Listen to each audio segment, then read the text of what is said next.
Howdy folks, this is Franklin Day back here on YouTube. Here today I'd like to share with you another paper model build I've done. This is the Vickers Vimy on a scale of 133, and the publisher of the kit is Model Cartney. When I first purchased the kit, I noticed it was in an off yellow, ochre yellow. And I've always wondered, well, this must be some kind of a private job or something. It's sure not military. And what really caught my eye was there's no markings on it at all. No roundels, no squadron codes, no identification markings, nothing but just one big old yellow airplane.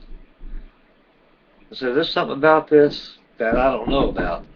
So I ventured into cyberspace, and on the internet they had a history of this aircraft, and my question was answered. Lieutenant Brown and Colonel Alcott were actually ex-World War I fighter pilots, and when the First World War came to an end, they ventured into doing some research on the Vickers Vimy, because the Vickers Vimy came out in 1918, just at the end of World War I. So initially, the aircraft never seen one day of combat. Evidently, there were some small squadrons composed of the Vickers Vimy, but they're more or less used as bomber squadron trainers, and used some as experimental aircraft. They were very short-lived. I would say probably by the middle of the 1920s, they were no longer being used. But anyway, make a long story short, Alcott and Brown, they purchased a surplus Vimy from the Signal Corps. And they took the aircraft and they modified it. And believe it or not, I was astounded that I found out that Charles Lindbergh was not the first to cross the North Atlantic. Alcott and Brown were the first aviators to venture a transatlantic flight all the way from Ireland to St. John's, Newfoundland, and from St. John's, Newfoundland, back to Ireland. And that was 8 years before the historic flight that was achieved by Charles Lindbergh. I didn't know that. I had no idea. So there's things out there that people don't know that's actually another significant part of the history. But going back to the kit is it's a very easy kit to build, but the difficult part of it is it's a biplane, and you got to make sure that both wings are actually true. There's no warps in it at all. The kit, like all car kits give you, they give you printed formers there, but the formers got to be deviled by using cardstock, extra thickness, like Bristol board, like cardboard, to stiff it up. But since this is a large model and there's a large wing loading on the kit itself, I substitute the paper formers, card formers, into balsa, and that too gives extra strength to the model itself. And the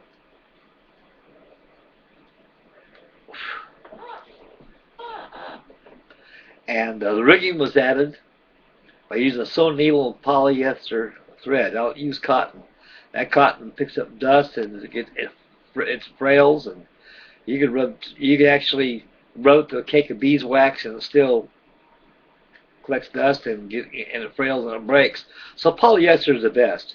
And that was the biggest headache and the bear of the kit, was doing all that rigging, because it had to be done by sub-assembly wise. So here, I like to be able to show you my Vickers Vimy on a scale of 133. It's Lieutenant Brown's and Colonel Alcott's first transatlantic model of the Vickers Vimy. I'll give you a little walk around on this thing. Here's my Vickers Vimy. It's a beautiful airplane, indeed it is. And it was a dandy to build.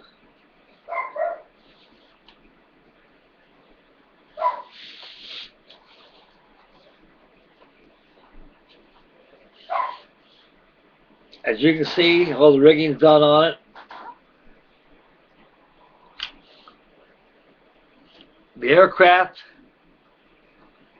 the prototype and the aircraft itself was designed to carry 3 people: pilot, co-pilot, gunner, and observer on the nose.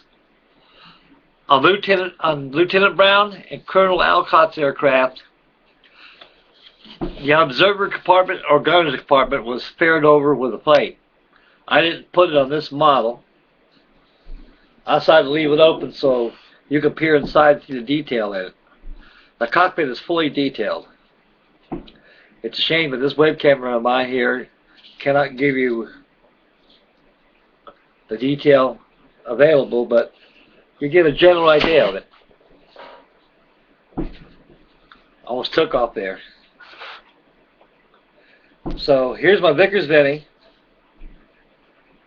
All the rigging was done using polyester thread with a needle.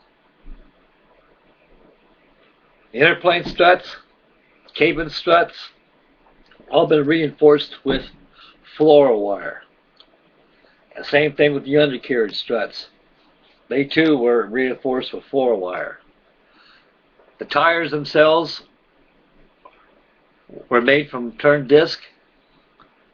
Discs were all made from cardboard. Chuck them up to a lathe and turn them. They come out perfect every time. Propellers are very free spinners. They spin very freely, and just a little bit of breeze, that you can tell. They spin quite well.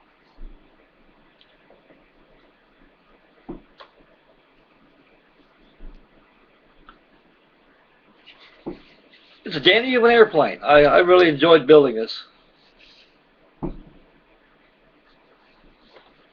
This is the Vickers Vimy in a scale of 1/33.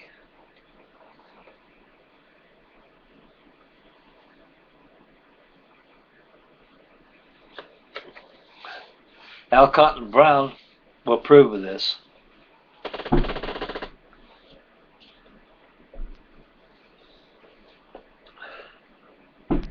And again, I like to stress that this aircraft, a novice would have a great amount of difficulty in building this model, because not only being a biplane, the complexity of the rigging. And the rigging is very fragile to do. Like I say, you use polyester thread on paper, something's going to give first. So, fortunately, I didn't pull no warps in the wings or anything. Another thing, too, another feature too, I noticed that the rigging actually gives the model itself strength. And it serves purpose 2 things, especially on the model: rigidity and strength. But it's a good model. The finished colors on it was all ochre yellow. I glossed over using Krylon. Well, folks, it looks like the hands of time is telling me I got to sign off for now. And I hope you all out there enjoyed my Vickers Vimy and my videos. And please subscribe. I hope everybody had a very safe 4th of July. And please subscribe. And thank you very much, folks, for viewing my YouTube. And it'll get better as I go along. I appreciate you very much. Have a very, very, very nice day. Bye-bye.